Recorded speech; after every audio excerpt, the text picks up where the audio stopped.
This news program is proudly brought to you by Smart Start Breakfast Biscuits and Now Biscuits.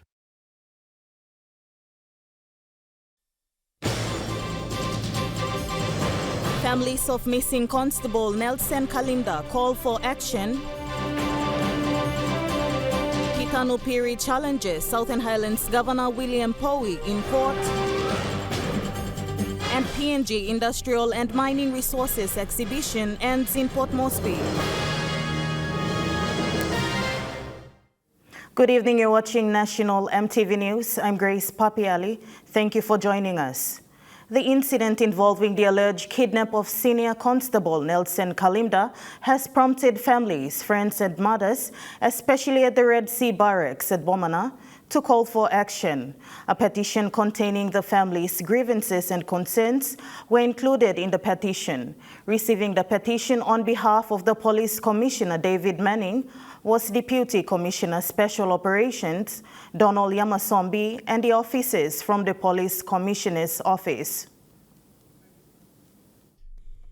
Gathered today at the Red Sea Barracks to air their concerns were close friends of the Kalinda family and wives of police officers.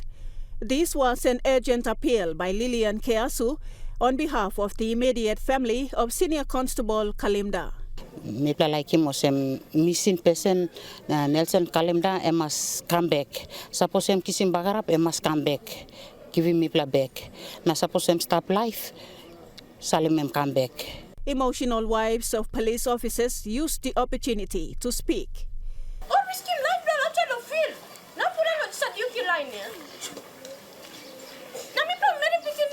Our kids are not grown up yet. What are we going to do? Suppose they go down the hole. Who's going to feed us?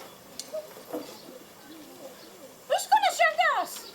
They prepared a petition for the Police Commissioner David Manning and have given an ultimatum of 3 days until Monday next week for the police hierarchy to respond accordingly.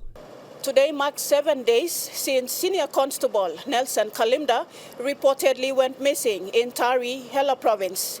Deputy Commissioner Special Operations Donald Yamasombi said new leads have been established since this morning. Deputy Commissioner Yamasombi has assured the family that he will do all he can under his powers to assist in investigations and to pass on the petition to Police Commissioner David Manning. Investigations are continuing. Lindy Suharupa, National EMTV News. Concerned residents and property owners have aired their grievances regarding a rampage destruction of houses and private properties destroyed by armed men who were alleged to be aided by Police Task Force Unit 100, the Gero Police and the Dog Unit at Gero Stage 4. The event took place on Sunday, the 23rd of October at around 2:30 p.m. in the afternoon. The property at Section 312, Allotment 29 at Kaput Street at Gerahu Stage 4 belonging to Louis Yandeken, principal lawyer of the Yandeken Lawyers. A witness in the area, Stimuli Layambi, had this to say. And then, time me look outside, me look in the policeman to stop. With the type of police car, we're going to plug outside stop. I think people are expecting more now. Stop in Slavia, which people feel safe inside their own house, their own society, which me 100% me feel was this illegal and this against the legal way. A frustrated Junior Yandeken, when representing his brother to air his frustrations, said this. Inside the house, we like some big bagarabo property damages. Tumblr not house to all come. Or more than 70 man fully armed with bush knife now. Tabiok, illegal gun to only one them cap. Now the meeting or something show me right. After the destruction happened, the mob with police escorts were alleged to move down to the back block of Gerahu Stage 4, where Junior's property was situated, and the same act occurred. A witness, Bana Esue, said this. First all come at nor meeting wole nor go inside now. Or Brooklyn style when Kappa fence or go inside or go katis no can or round him go inside there or go Brooklyn store no simol samba santina. Or samba property do me talk sim go bad me add lot to talk.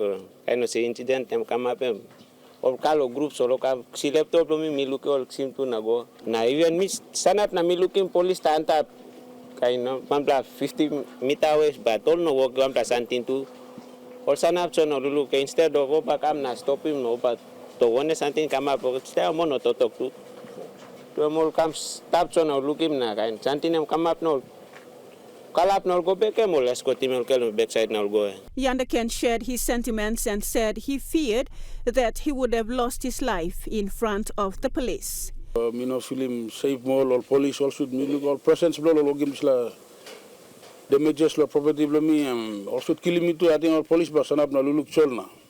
The CID Motor Squad Division at Tiburoko Police Station had responded to the matter where investigations are underway and arrests will be formally made. In an interview with a CID detective who wished to remain anonymous, said investigations, the complaints have been handed over to him by the victims as of yesterday, and investigations are underway and a formal arrest will be made. Lindy Suharupa, National EMTV News. Election Petition 91 of 2022, Peter Nupiri against Southern Highlands Province Governor William Powie and the Electoral Commission of PNG was heard before Justice Yagi at the Waigani National Court this morning at around 10 a.m. in Port Moresby. Present to witness the hearing in court was the petitioner Peter Nupiri and other election candidates of the province, and also the respondent, Governor William Powie. The matter returned to court today for the endorsement of directions orders at around 10 a.m. at Waigani National Court.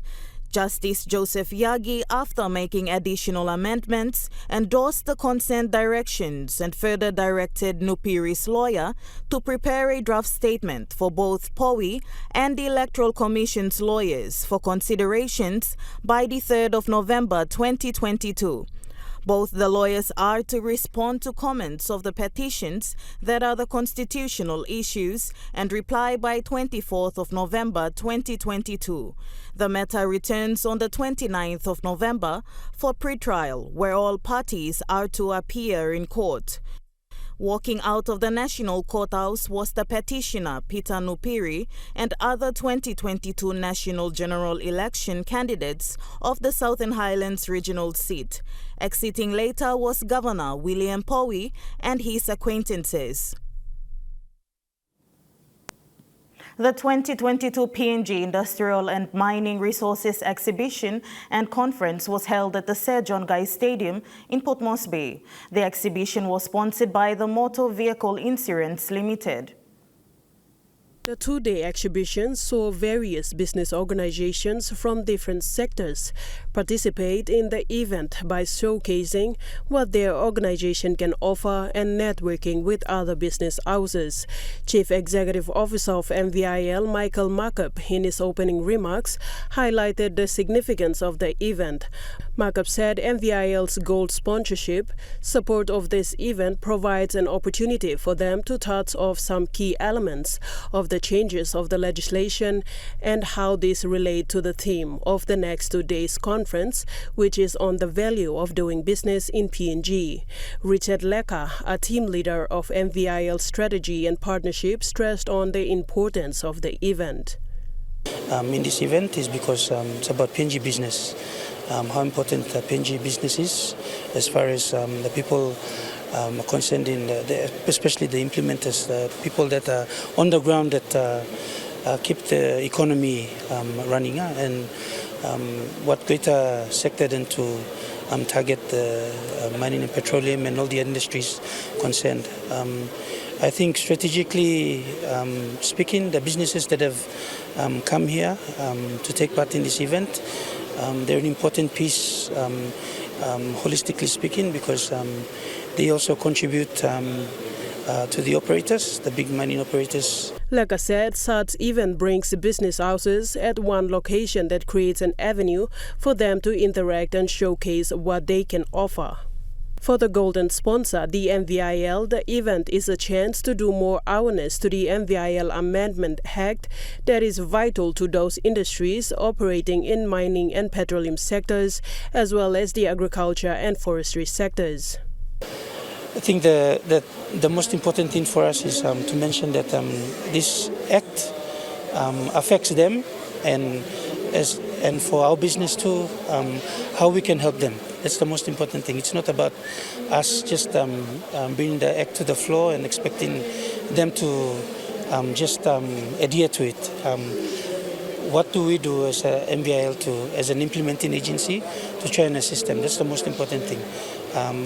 We've got 4 changes in the Act. This exhibition is an annual event. The next exhibition will be held in Le Morobe province in the mid of 2023. Sharon Engnui, National EMTV News. Market Development Facility is a program supported by the Australian government to help local smallholder farmers in various areas, particularly those in the SME sector. Senior Technical Advisor for MDF, Matthew Kanua, said the role of MDF is to provide technical support and expertise to smallholder farmers in the country. Market Development Facility is a program funded and supported by the Australian government, plays an integral role in the agriculture sector that deals with smallholder farmers, providing both financial support and hands-on exercise when it comes to providing information on how to sell and grow their produce and much-needed technical assistance and to improve inefficiencies. What we look at is the supply chain of the businesses that is run by the companies. So they're bringing produce from the farm to the factories, they're processing that, and they might export the crop. Or in other cases, it might just be trying to get food out of where it is produced to take it to a marketplace in Port Moresby or Lae or wherever. So it is the supply chain from the farm to the marketplace is what we look at. And the businesses will be determined by what the business partner thinks. Matthew says while MDF provide technical support and expertise in the agriculture sector, it deals particularly with cash crops such as cocoa, coffee, vanilla and others, as well as fresh fruits and vegetables. Our assistance might come in the form of a grant funding, which will always be in partnership. So there's a contribution from the partner. And most times it's working like 60-40, 30-70, that kind of thing. It can also come in the form of technical assistance. He added that Market Development Facility is a great initiative. So for instance, for the coffee and cocoa sector, a lot of our businesses are in the coffee and cocoa sector. We also work in the vanilla sector and also in the fresh food sector. We do a little bit of work in the livestock sector. Godwin Eki, National EMTV News. Women and Children's Association from the 6 mine villages in Star Mountain local level government, North Fly District of Western Province, signed a memorandum of understanding to secure their investment in Tabubil last Friday. The signing ceremony between the Okteri Wanangmen Uptil Investment Limited and Okteri Development Foundation or OTDF will pave a way for the vehicle purchased by OTDF for the Women and Children's Association to be used under a lease agreement. Revenue being generated from this agreement will support the association after mine closure. The Okteri Wanangmen Uptil Investment Limited in Tabubil will use the Toyota Land Cruiser, and in return the fee paid will go towards supporting the association. Women and Children Association Vice President Lulu Bill thanked all hard-working executives of both past and present for creating this initiative. It's first of its kind where Nicol Mama Tablo Star Mountain is looking this time. Now we got big Mama's Nicol Mama. Company Director and Chair Lady for the Kavura Beat Village, Christine Barbona, in representing the company, said more investment is needed in the villages to support the people. 10 years, that's what we love by start now. We got thinking planting and money and come. All man looks away on the money now. Look at the money for the business. Now, first time, looking current companies now. Business Development Program Team Leslie Timothy from OTDF told the association executives, members and directors that OTDF will meet all operational costs of the vehicle and pay full monthly payments to ensure profitability. OTDF Executive Manager Program Services Eric Kuman commended the women of the mine villages for working closely with OTDF and the business development team. He said this signing ceremony is a milestone for the association. Business is all about sacrifice. Business you enter in, you know what thinking is success. Na end to mouth, you must invest back, you go inside your business, local. He said OTDF Business Development Team will support the women entrepreneurs with training and administrative assistance. Jim John, National EMTV News.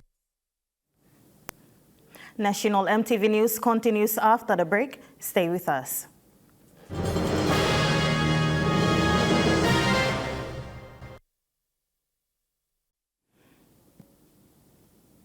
You're watching National EMTV News. Schools in the country will be receiving their tuition fee-free or TFF education subsidy for Term 4 of the 2022 academic year.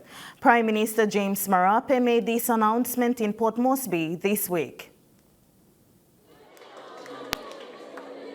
Parents and guardians throughout the country are being urged to also be responsible for their children's welfare and not to depend much on the government. Prime Minister James Marape said children in the country have rights to attend schools and his government is committed to supporting the education sector in the country. He said this when presenting a check of 158 million kina to Education Minister Jimmy Uguro in Port Moresby yesterday. This is the last tranche of the 632 million kina for 2022 school fee assistance. The Prime Minister announced that the government this year allocated 160 million kina for project fees to bring its contribution to education for 2022 up to 792 million kina. He said this is to ensure that all children were in school as the government continue to invest more in the education sector. Mr. Marape said parents and citizens have a role to play in educating their children to become good leaders of this country in near future. He furthermore stated the future of this country lies on the hands of students. Therefore, students should continue to obey their parents and guardians and contribute meaningfully to country's development and not just to earn different qualifications after completing their studies in respective institutions within the country. Jim John, National EMTV News. The chairman of the Japanese Development Institute, Dr. Shoichi Kobayashi, explained that the utilization of information technology in the country is vital for economic development. He said Papua New Guinea, in order to keep up with globalization, has to equip IT at all sectors. He made these comments during his first day in Papua New Guinea in Port Moresby.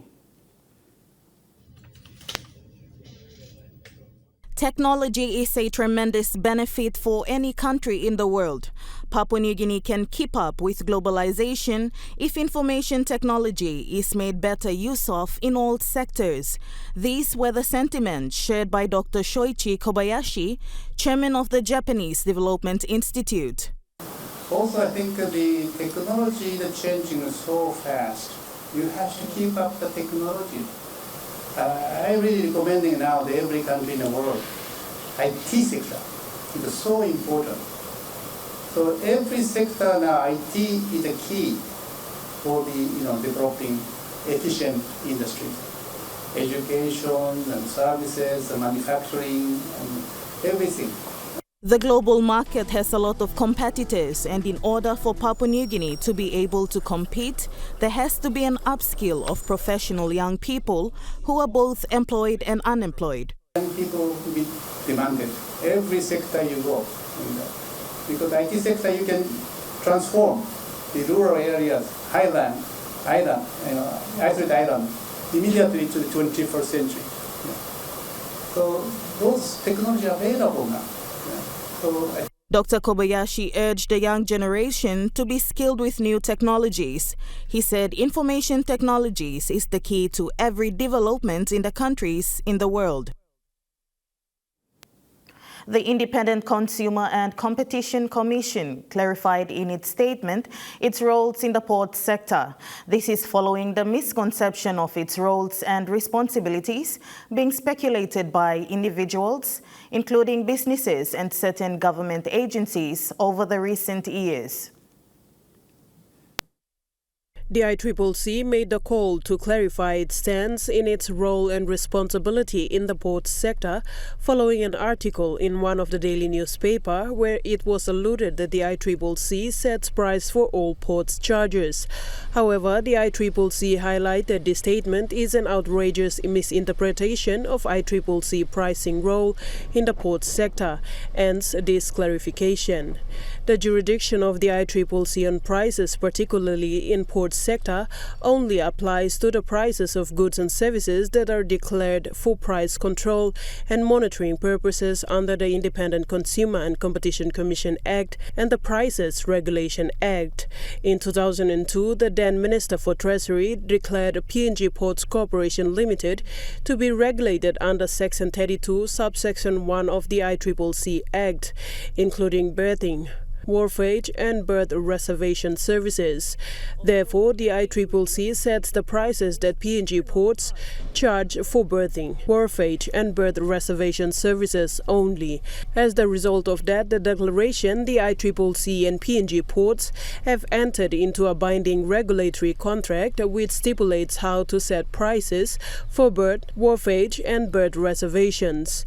The current regulatory contract commenced in 2022 and is set to expire by 2025. The regulatory contract sets PNG Ports price path and service standard expectation for the supply of berth reservation, wharfage services and berthing services across the 16 declared ports in PNG. There are other services provided by PNG ports that are not regulated by the ICCC, such as storage, pilotage, and these services fall outside of the regulatory contract, thus are outside of ICCC's jurisdictions. In addition, there are other services and terminal charges applied by other ports, participants, statutory agencies, and port operators. The responsibility of setting price for these port services resides with the respective companies, firms, or organizations that provide those services. Sharon Engnui, National EMTV News. BSP Financial Group Limited launched its inaugural awareness campaign on financial abuse today. Financial abuse exists in homes where there is family and sexual violence, and the campaign aims to raise awareness on the issue. It will run for 10 days, commencing today, Thursday, 27th October, and will end on Sunday, 6th November, 2022. BSP understands the various types of family violence stems from assisting staff who have formally sought help through its group family and sexual violence policy since 2019, being a key partner in the BELIC PNG program. BSP Group CEO Robin Fleming strongly condemns violence at home in a previous Awareness on Ending Gender-Based Violence Against Women and Girls campaign. He said our homes are meant to be the safest place. However, when it is no longer safe due to family and sexual violence, there is a much broader impact than just the lives of people who live in that home. Through the BSP CEO's co-chair work on BELIC PNG Steering Committee and awareness on all FSV cases in BSP, he said as the largest bank in the region, he believes BSP has a moral obligation to drive financial abuse awareness. BSP sees financial abuse in most of the cases reported within BSP, yet it is challenging to recognize it. Mr. Fleming explained that financial abuse is perpetrated to coerce, control, sabotage, and keep survivor in line. Abusers use this form of violence to limit someone's freedom. For a survivor, financial abuse can create financial instability and make the survivor dependent on the abuser. It may vary in situation, however, some common forms of financial abuse can be a partner withholding finances from day-to-day living expenses.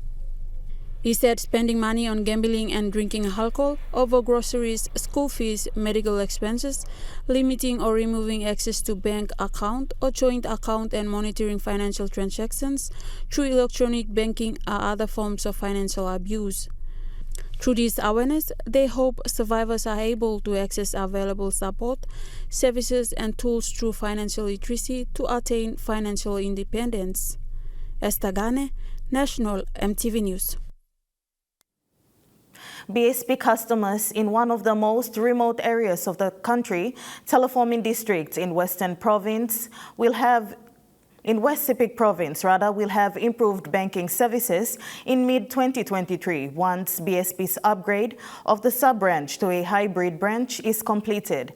BSP Financial Group Limited joined the Teleforming District Development Authority yesterday for a groundbreaking ceremony to officially start the construction of the new Teleforming District Administration Office complex.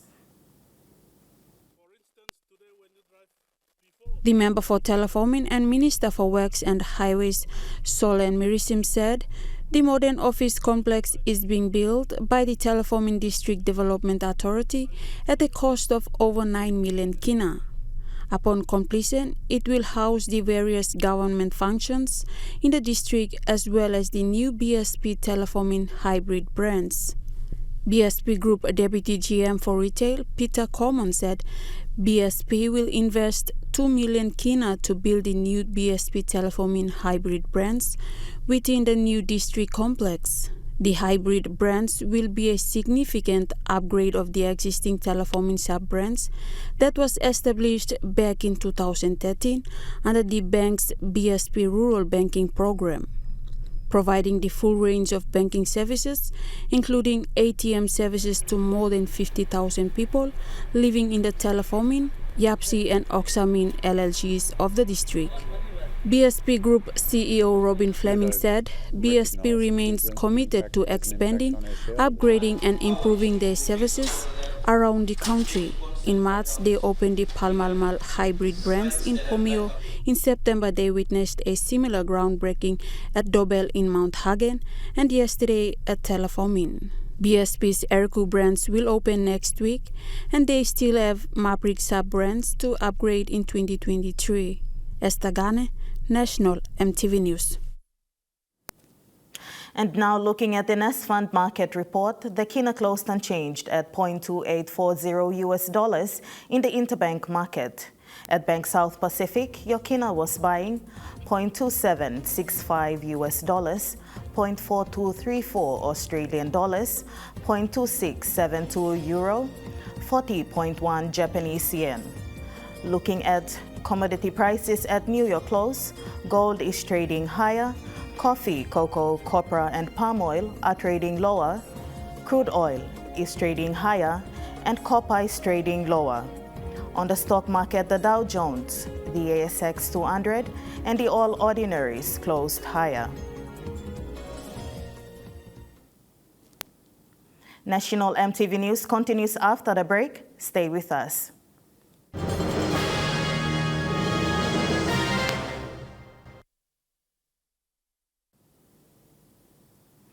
Welcome back to National EMTV News. A team of 4 officers from the Auditor General's Office and Coconuts Industry Corporation, or KIK, headquarters in Port Moresby, paid a visit to East Sepik Province on Monday for a 3-day inspection and evaluation on coconut projects and programs established by KIK East Sepik. The purpose of the visit was to see firsthand the implementation and rollout of KIK's main programs of replanting, new planting and small-scale downstream processing in the province. The visitation started at main project sites in Karawab Village, Boykin LLG along the west coast, to Forok Village in the Turubu LLG east coast of Wewak. Monica Otto of Forward in Hayfield, Maprik, gave the auditors team a walkthrough of her coconut downstream facility that engages women from all neighboring districts of Maprik. During the visit to a pineapple farm in South Wasara LLG, Wasaragawe district, KIC's Agribusiness Marketing and Trade Project Manager Douglas Mipe said they are very pleased with the local fruit farmers for welcoming KIC's concept of intercrop farming-based system. Mipe says he wants more farmers to practice intercrop farming of fruits, food, and cash crops. That is to increase production rate and generate surplus income to sustain their families. Charles Ulanguin, a rice farmer from Saranguandu village in South Wasara LLG, said he is keen on taking on the challenge of becoming one of 2 intercrop farmers in his LLG to work with KIC in rolling out their programs in the district. Yonjange 1 and 2 project site of Tamawi LLG in Maprik district was the last site to be visited by the auditors team yesterday. Florence John Duo, National EMTV News. Senior Technical Advisor for Market Development Facility, Matthew, says one area in MDF is working on with the smallholder farmers in the country to mitigate the burden coffee farmers are facing, especially the coffee berry borer. He said that with the establishment of the coffee ministry, this is an area that needs fixing. MDF Technical Advisor Matthew Kanwa says one of the issues affecting coffee farmers in the country is the coffee berry borer. He said as MDF continues to work with smallholder farmers and with the new coffee ministry established, he is hoping that proper strategies will be implemented to combat this. What we look at is the supply chain of the businesses that is run by the companies. So they're bringing produce from the farm to the factories, they're processing that, and they might export the crop. Or in other cases, it might just be trying to get food out of where it is produced to take it to a marketplace in Port Moresby or Lae or wherever. So it is the supply chain from the farm to the marketplace is what we look at. And the businesses will be determined by what the business partner thinks may be inefficient. He says while the future of the coffee industry in the country is looking bright, as PNG continues to export high-quality coffee overseas, around 30,000 extra coffee bags are exported as well, a sector, he says, is growing fast. So our assistance might come in the form of a grant funding, which will always be in partnership. So there's a contribution from the partner. And most times it's working like 60-40, 30-70, that kind of thing.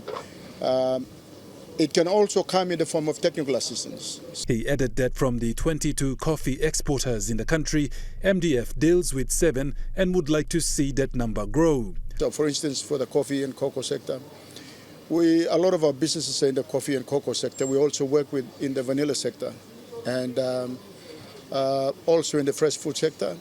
We do a little bit of work in the livestock sector. Godwin Eki, National EMTV News. National EMTV News continues after the break with Trukai Sports. Stay with us.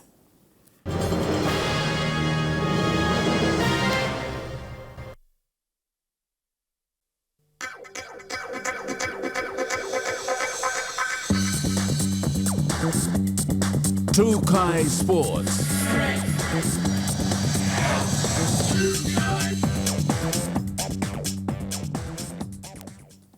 Welcome to Trukai Sports, and next night's tournament will officially commence its competition after its cancellation last year due to COVID-19. This announcement was circulated through an official press release by the Lace Next Tigers franchise and company today.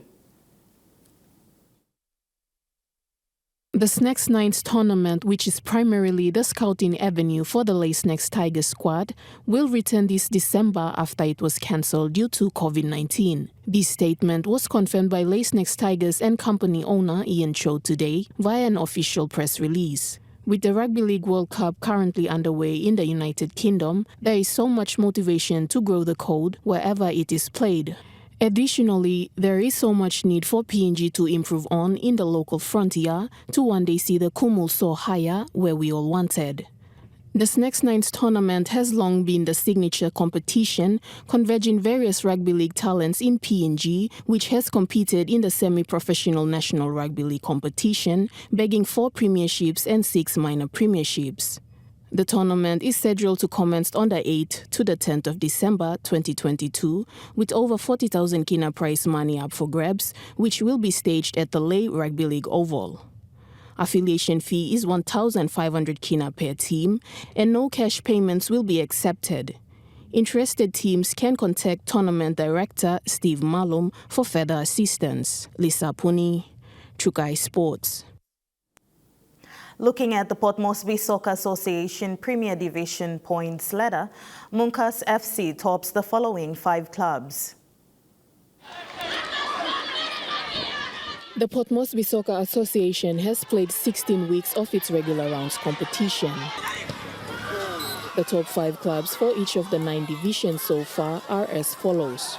In the Premier Division, Munkas FC is ranked number 1 with 32 points, followed by Blue Kumuls FC with 29 points, and on the 5th spot is Keleruna FC with 25 points, concluding the Premier Division's top 5.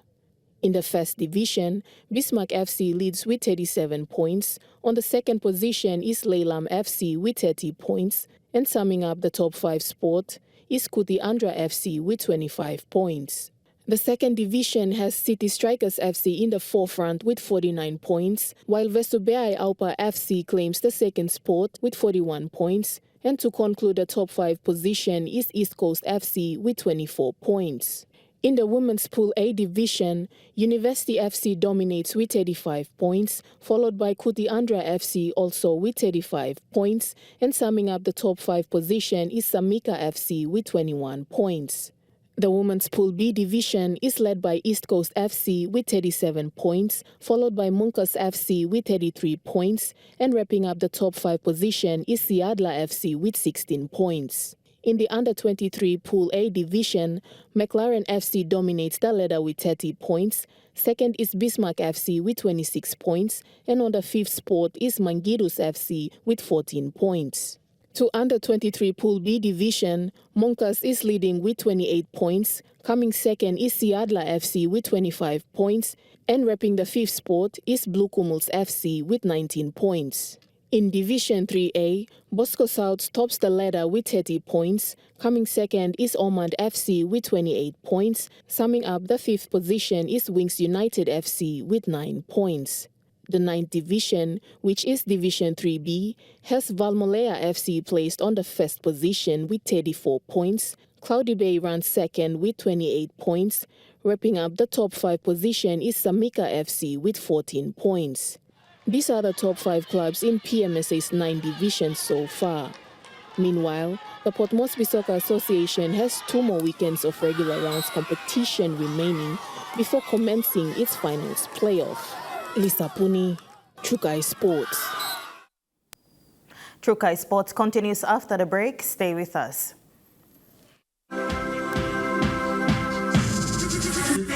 Trukai Sports. You're watching Trukai Sports. Moving overseas, and a week in the headlines, Donnell Wallam has won an absolute thriller for Australia in her diamond debut against England. Through Eleanor Cardwell, but Wallam sealed the win with a stunning goal before she was jumped by her joyful teammates. She becomes just the 3rd First Nations woman to don the green and gold, and the first in more than 2 decades when she ran on in the final quarter to a massive cheer from the crowd. Wallam said that the outside noise over her opposition to sponsors Hancock Prospecting had taken its toll, but then she went on to say this.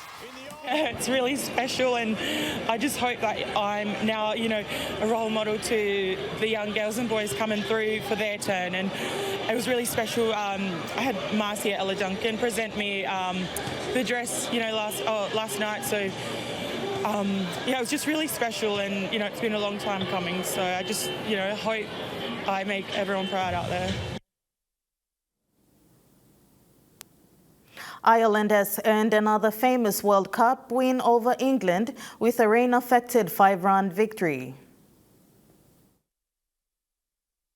with a stunning T20 World Cup win over England. In scenes towards the end of the match, the play was stopped due to rain, and that happened in the 15th over. Now, at that point, England were 5 for 105. They were chasing down Ireland's total of 157. Only minutes later, the match was called off, with the English 5 runs short of the par score on the Duckworth-Lewis-Stern method. Now, that sets up a huge group match clash tomorrow night between Australia and England at the same venue. The two top-ranked teams have 1-1 records, and the loser is out of title contention. And in AFL, Alistair Clarkson will begin his North Melbourne coaching tenure on the 1st of November, the club has announced in a statement. Kangaroos was pushed back after he was named in an external review commissioned by Hawthorn into the treatment of First Nations players at the club during his time there. North Melbourne President Dr Sonia Hood said the board is still confident he can fulfil his duties at the club whilst cooperating with an independent investigation into the allegations. And that ends True Kai Sports. The weather report is next. Stay with us. True Kai Sports.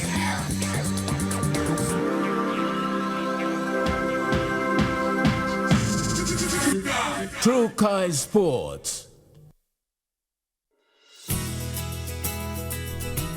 This weather update is proudly brought to you by MoneyPlus. With you always. Now we take a look at the weather forecast for the next 24 hours. In southern region, Port Moresby City, mostly fine. Papundeta, mostly fine. In Momase region, Ley City, mostly fine. Vanimo, partly cloudy with few showers. In the New Guinea Islands region, Lorengau, mostly fine. Buka, mostly fine, mostly cloudy rather, with few showers and possible thunderstorms. In the Highlands region, Mount Hagen City, cloudy with few showers and thunderstorms, then morning fog. Mendi and Wabeg, few showers easing, then morning fog.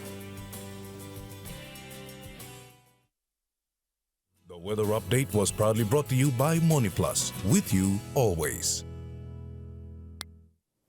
And that wraps up the news, sports and weather for Thursday, 27th of October 2022. From all of us here, pleasant viewing. Bye for now.